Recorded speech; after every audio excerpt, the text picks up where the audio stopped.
SMA 1533, di mana kreditnya adalah 03. Jadi kegiatan ini sepenuhnya berkegiatan praktikum, di mana satu SKS untuk praktikum itu artinya 170 menit per minggunya. Jadi kalau 3 SKS 170 kali 3 kali 16 kali tatap muka, sehingga sehari-hari ya nanti seminggu itu minimal 10 jam.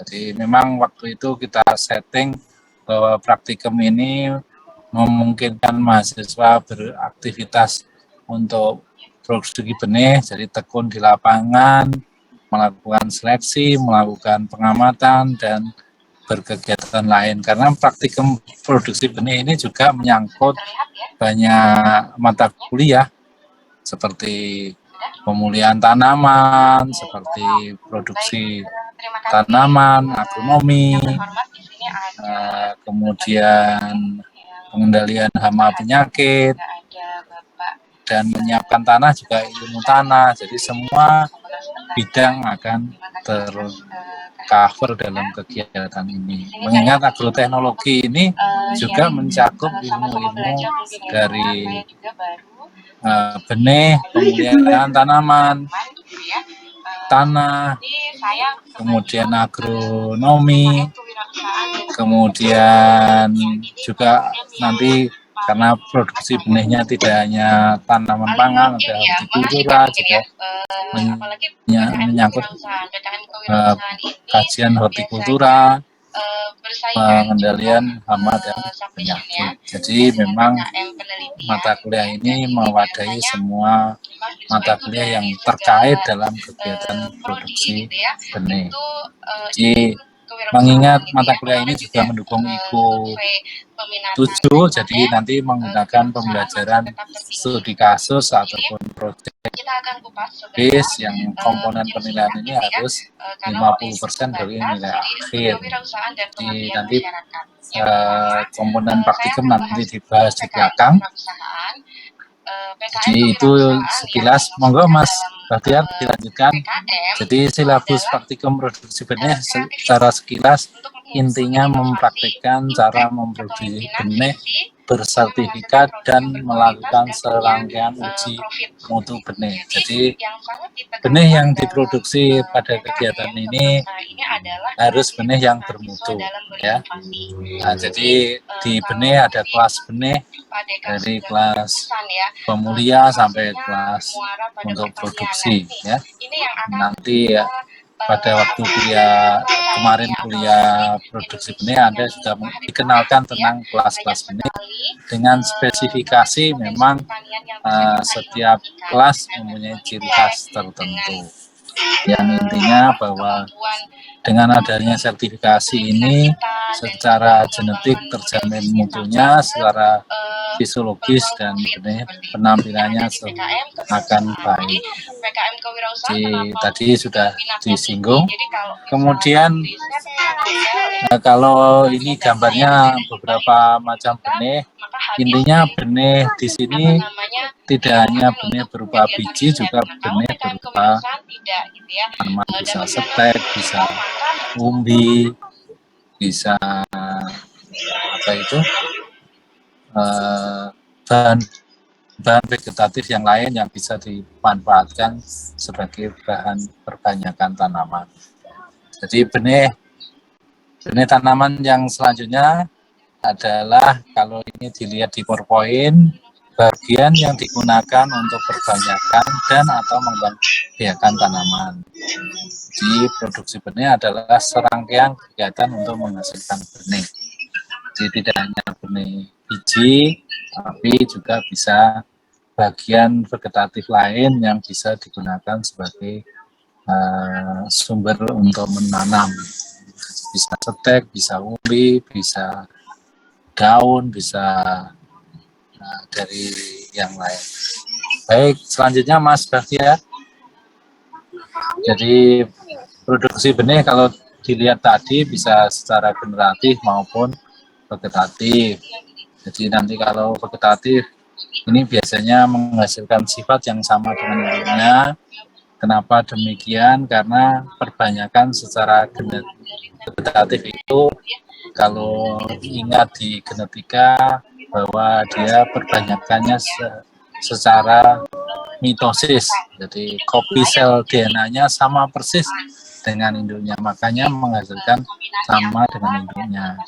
Lupa itu yang apa itu cangkau dan sebagainya, akarnya kan tidak tunggang seperti biji. Nah, itu perbedaannya, tapi karakter hasilnya akan sama persis karena kopinya DNA itu berasal dari ketuanya. Jadi perbanyakan vegetatif kenapa sama ya, karena secara DNA kopi pastinya sama dengan induknya. Kalau generatif kok bisa sama? Karena kontribusi keturunannya itu sudah homogenus, jadi antar lokus di dalam lokus sudah sama. Jadi kalau mau dihilangkan sesama maupun selfing itu juga menghasilkan genetik yang sama. Jadi kalau misalnya ciherang diperbanyak dari tanaman sebelumnya kok bisa sama, penjelasannya demikian karena kontribusi genetiknya secara genetik homogenus.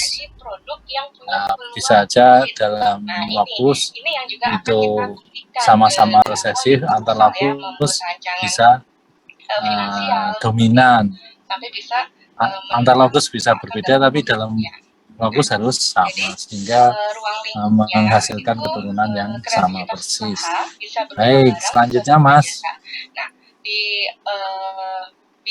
prosedur benih ini adalah perseorangan, bisa badan usaha atau instansi pemerintah yang melakukan proses produksi benih. Makanya Mas dan Mbak bisa lihat bahwa kayak ISRES, BISI itu tidak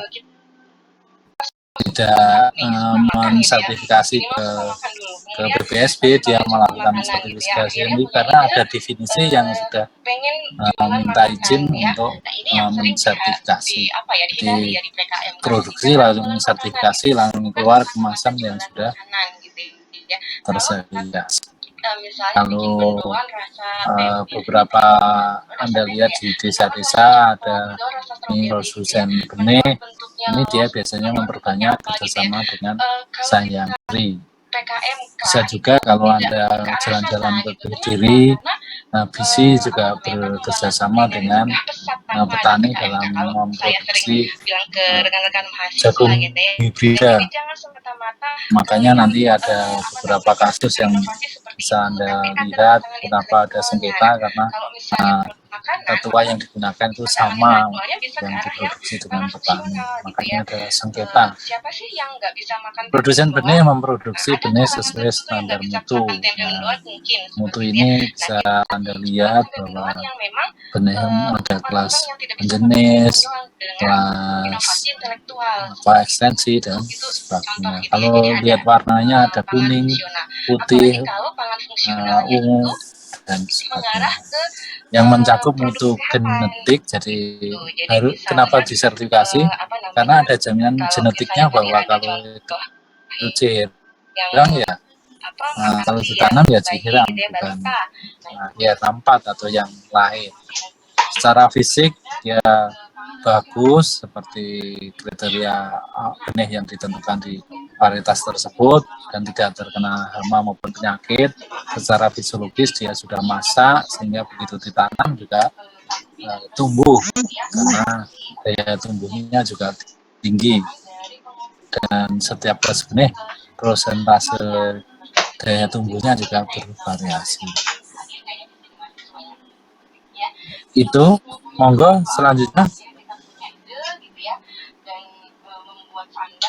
Dan produksi benih ini menyangkut penyiapan lahan, sudah kami singgung, pengolahan tanah, penyiapan benih. Jadi kalau kita mau melakukan produksi benih juga harus menunjukkan bahwa benih itu sertifikatnya sebelumnya apa.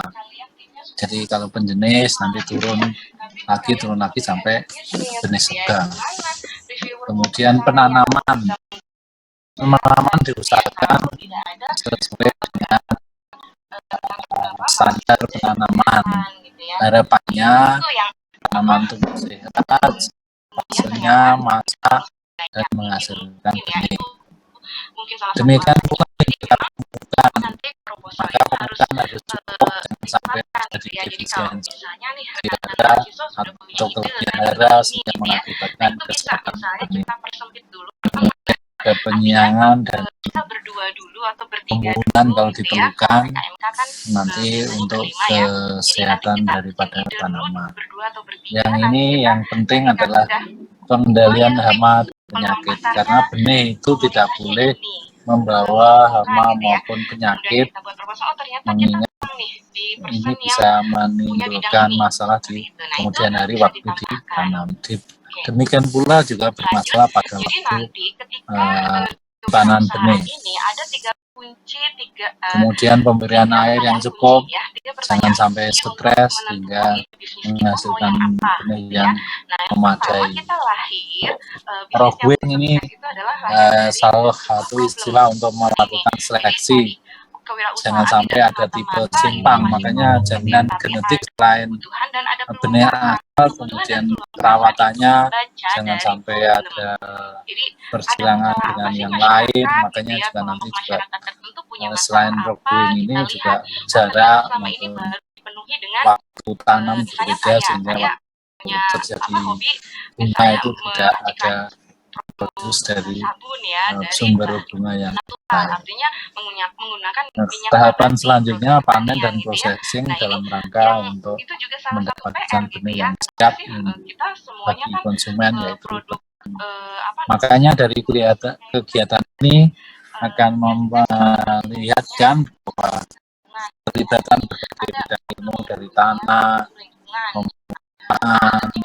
agronomi, horti, maupun pelindungan tanaman, maupun pasca panen dibutuhkan bagi produsen benih.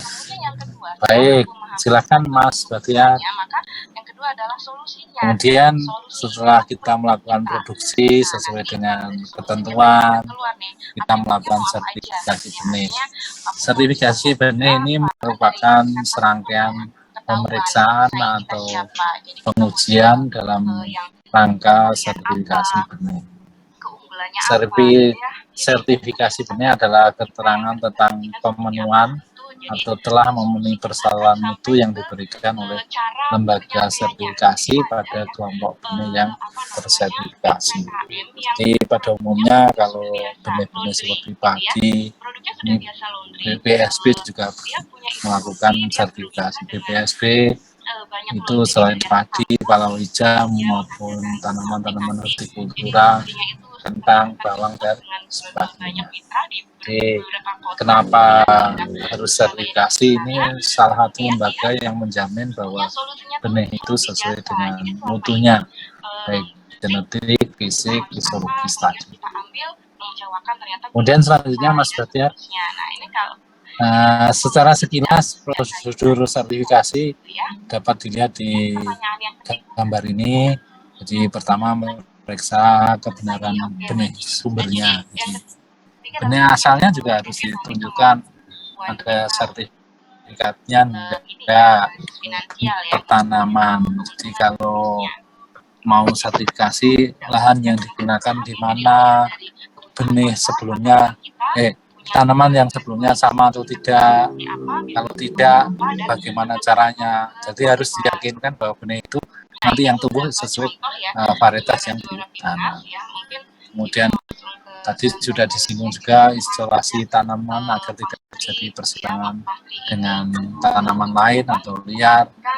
Ini bisa dengan jarak, bisa dengan waktu tanam. Diusahakan pada waktu berbunga tidak sama dengan tanaman sekitarnya. Demikian pula tadi kan setelah ditanam, ditangani, processing ini, maka alat-alat yang digunakan juga diperiksa. Apakah sebelumnya sudah ada benih lain atau digunakan untuk produksi kegiatan lain apa tidak, itu juga harus diperiksa. Jadi ini untuk menghindarikannya tercampurnya benih, karena sertifikasi ini adalah salah satu cara untuk memberikan jaminan bahwa benih itu secara genetik sesuai dengan ketentuannya. Kalau Mas dan lihat bahwa pengujian benih ini dilakukan di laboratorium, jadi untuk menguji benih yang terdiri atas mutu fisiknya, secara fisik harus bagus, bernas, secara fisiologis sudah masak, dan tidak ada serangan hama dan penyakit yang ada. Kemudian benih itu juga tidak terikut benih-benih gulma atau kotoran yang lain. Makanya penanganan pasca panen ini juga penting. Dalam hal ini kegiatan tersebut merupakan labelan. Jadi dengan adanya label ini benih ini akan terjamin mutunya. Demikian prosedur sertifikasi benih. Monggo Mas Bahtiar. Kalau dilihat prosedur sertifikasi benih dapat diselenggarakan oleh PTD atau produsen benih bina yang mendapatkan sertifikat dari lembaga sertifikasi sistem mutu. Unit pelaksana teknis pusat yang melaksanakan urusan pemerintahan di bidang pengawasan dan sertifikasi benih tanaman. Jadi Anda bisa lihat di SWS, di BC itu sekaligus mempunyai unit yang dapat mensertifikasi, karena mereka juga mengantongi izin. Jadi nanti kalau ngelamar di sana juga sudah ada siap. Jadi kalau ngelamar kerja juga perlu disiapkan ya. Ini biasanya ada ujian bahasa Inggris, kemudian penguasaan TK, teknologi informasi dan komunikasi, itu biasanya diminta. Baik, selanjutnya Mas Bahtiar. Jadi materi praktikum ini kita menyampaikan juga ada menyerbu sendiri, menyerbu silang. Biasanya yang populer tanaman menyerbu silang itu benih-benih hibrida seperti jagung atau cabai hibrida, dan padi hibrida juga ada kalau tanaman chef sih. Kemudian perbanyakan vegetatif, nanti kita contohkan kentang, tapi kalau Anda lihat semua juga ada bawang dan lainnya. Monggo Mas Bahtiar. Kemudian evaluasi, cara penilaiannya ini karena mata kuliah ini diminta untuk mendukung IKU 7. Apa itu IKU 7, Pak? Indikator kinerja universitas. Jadi Universitas Jenderal Sudirman itu sudah tanda tangan kontrak kerja pada tahun akademik tahun 2021 ini, bahwa mata kuliah yang menggunakan metode pembelajaran seperti studi kasus maupun proyek. Selain itu juga ada IKU itu ada 8. Kalau IKU tambahnya banyak sekali itu, karena kalau Mas dan Mbak mau lihat di Rensa Unsur itu ada. Jadi selain IKU wajib, IKU utama, di indikator kinerja utama ini tanda tangan kontrak antara Kementerian Pendidikan dan Kebudayaan Ristek itu juga dengan Rektor Unsur, makanya kita harus ikut mendukung itu. Jadi IKU-nya itu ada 8, satu itu kualitas lulusan, yaitu lulus yang kerja kurang dari 6 bulan dan gajinya 1,2 kali UMR, atau berwirausaha, atau yang melanjutkan S2.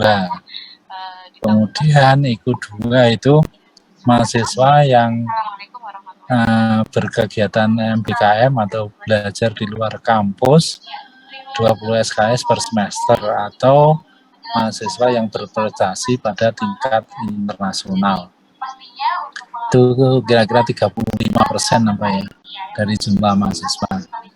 Kemudian ikut 7 selain dokter yang banyak, kemudian sertifikasi yang diperoleh dosen mengajar di kampus lain atau melakukan PKM di tempat lain, dan seterusnya sampai ikut 8. Nanti Mas dan Mbak kalau mau lihat, coba cari Google IKU untuk perguruan tinggi BLU, berapa persen akan lihat. Baik, dilanjutkan Mas. Nah, kira-kira itu yang bisa kami sampaikan. Nanti petunjuk praktikum akan disempurnakan, ini masih dalam tahap disempurnakan, akan disampaikan pada kuliah kedua. Jadi intinya pada waktu kuliah ini Anda banyak berpraktikum, kegiatannya memang banyak praktikum, mengingat pandemi COVID belum selesai dan izin dari Satgas COVID belum ada, maka kita tidak bisa melakukan praktikum offline walaupun izin dari rektor sudah ada, karena ada edaran dari kementerian bahwa kegiatan perkuliahan ataupun praktikum diselenggarakan harus ada izin Satgas COVID pada Pemda sekitarnya. Karena ini Banyumas masih level 4 dan PKKM masih diperpanjang, maka kita nanti melakukan praktikum dengan cara online. Jadi memang kita masih menggunakan model-model yang ada, dan mungkin secara dalam hati mungkin pada tanya, Pak, uang praktikumnya untuk apa? Uang praktikum informasi dari Bapak WD2 dialihkan untuk pembekalan, untuk penambahan uang saku apa uang transport bagi yang magang gitu. Kemarin informasi yang diberikan itu begitu. Jadi kalau mau menanyakan lebih detail ya ke Pak WD2. Jadi ini karena kondisi pandemi, jadi kita tidak bisa melaksanakan praktikum secara offline. Karena memang tidak hanya unsur yang berperan dalam praktikum saudara, karena kedatangan mahasiswa ke kampus ini kan juga melibatkan peran dari Pemda, mengingat saudara datang ke kos-kosan atau yang tempat lainnya, adanya migrasi antar daerah ini juga harus ada turun tangan dari Pemda. Kira-kira itu, mungkin Bapak Ibu dosen yang lain bisa menambahkan atau mahasiswa ada pertanyaan, monggo. Demikian kurang lebihnya mohon maaf. Akhir kata, wabillahi taufik wal hidayah. Assalamualaikum warahmatullahi wabarakatuh. Waalaikumsalam warahmatullahi wabarakatuh. Waalaikumsalam warahmatullahi wabarakatuh. Waalaikumsalam. Lingkungan kita banyak gitu ya. Mungkin bisa kamu pelajari dulu peternak-peternak unggas itu punya persoalan pakan seperti apa, mereka biasa belanja pakan itu berapa gitu ya. Jadi basic kebutuhannya itu juga harus punya gitu ya. Jadi problem mereka kita harus. Monggo Bu Nur Priatining sih menambahkan Bu untuk praktikum individu yang bisa dilaksanakan di rumah untuk uji mutu benih khususnya dalam segi penyakit Bu. Nanti saja Pak, kalau sudah disusun jadwalnya. Mungkin. Oh gitu. Iya. Monggo. Berikan Pak Farid mau mengatakan kalau mau nambahkan. Karena yang akan kita sajikan dari ikan. Jadi mungkin kita hanya memberitahu ke adik-adik ya, artinya Anda tetap akan melaksanakan praktikum walaupun itu namanya daring, tapi Anda melakukan praktikum di rumah yang dapat dilakukan secara individu di rumah, khususnya untuk uji mutu benihnya, khususnya untuk hama dan penyakit itu sangat memungkinkan. Kemudian untuk daya kecambah juga sangat memungkinkan dilakukan di rumah. Mungkin saya tambahkan sedikit di sana. produk Silahkan pada Bapak Ibu yang menambahkan. Mungkin Pak Agus ini ada nambahkan, Pak Agus. susun gitu Pak Agus Sarjito, ini Pak Agusnya ada 3. Bapak Agus Sarjito, monggo. Nur Aini. Cukup Pak Farid. Jadi Nunggu pertanyaan mahasiswa aja dari ya kita Oh, monggo. menyelesaikan Mas dan Mbak mahasiswa, kalau ada yang ditanyakan, ada 100 lebih ini. Ada 148 mahasiswa ini. yang bertanya, kalau misalnya belum masih ada yang menanyakan lagi, bisa langsung nyalakan mikrofonnya atau di kolom chat juga tidak apa-apa. Kita masih ada Atau lain, kali ini nggak ada ini, kalau nggak ada tambahan dari ada Mbak teknologi. Ini Mbak ada Asih mau bertanya? 2 pertanyaan untuk Pak Agus.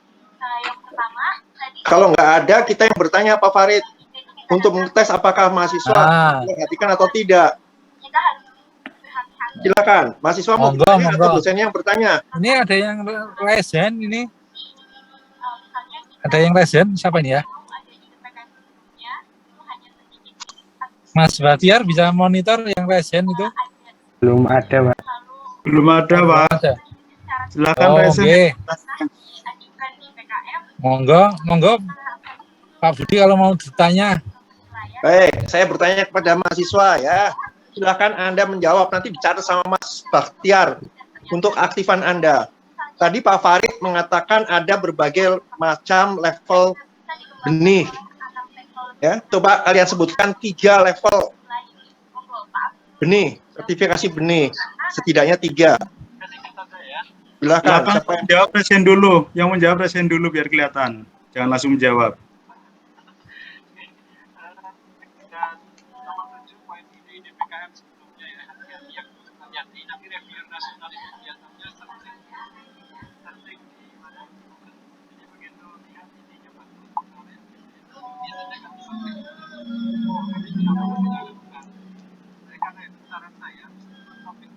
kalau nggak ada yang jawab berarti tadi nggak Aduh, merasa bersalah ini saya kalau nggak ada yang ngacung ya. kepada Pak Farid kan sudah mengatakan tadi. Ayo jawab. Pada tidur itu Pak Farid. Pada apa kayak nggak pakai. Saya nambahin konsep saja. ini. Saya mau nambahin Pak. Mohon izin Pak Farid. Mohon Ya, izin monggo, ya. Pak Budi. Monggo. Saya tuh sebagai orang tua ya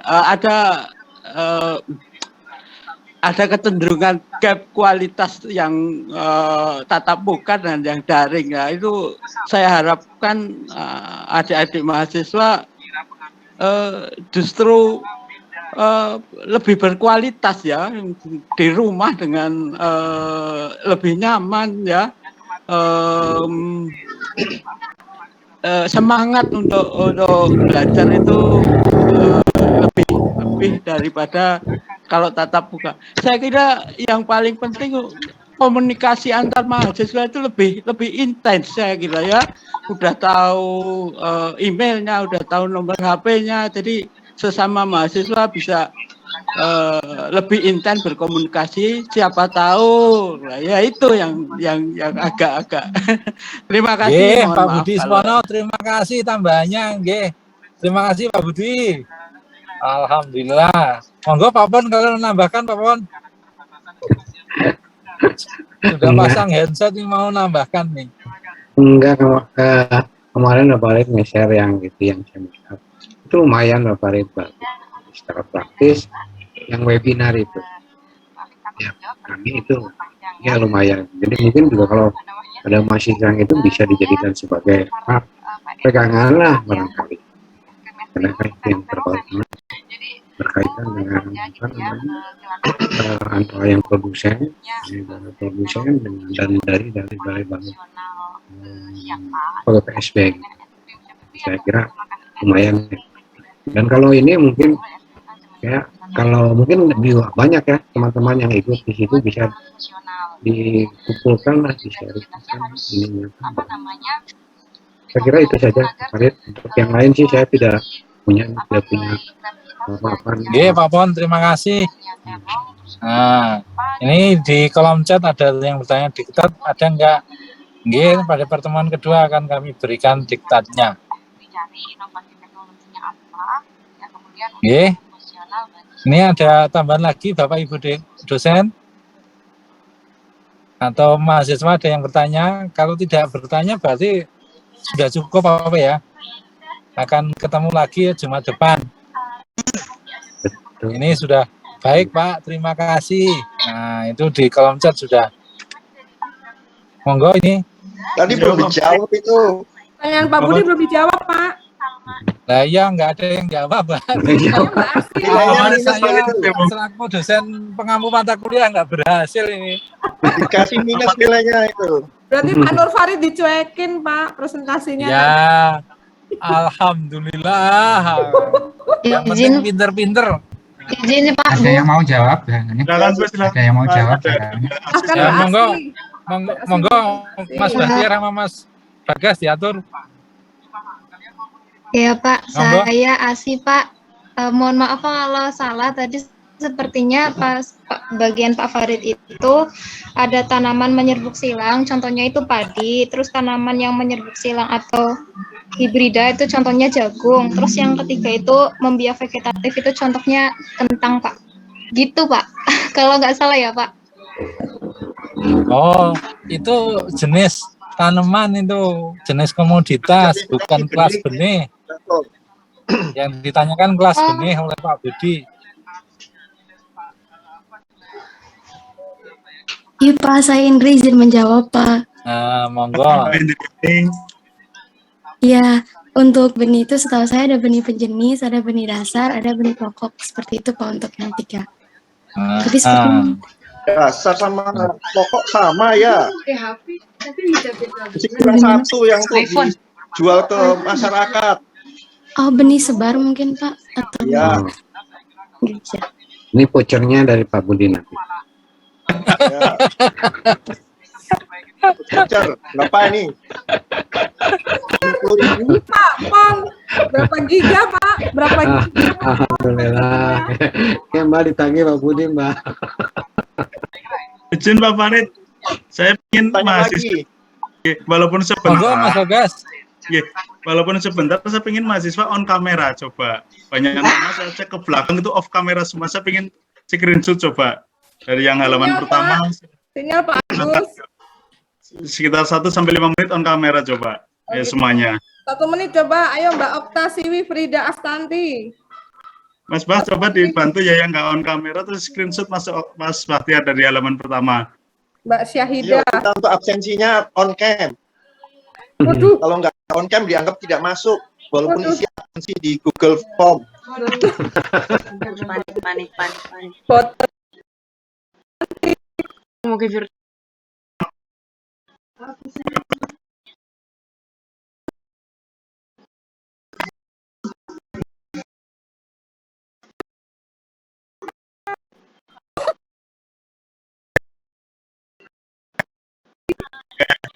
bisa begitu kelihatan nggak apa-apa, saya coba pilih ada nggak gitu ternyata.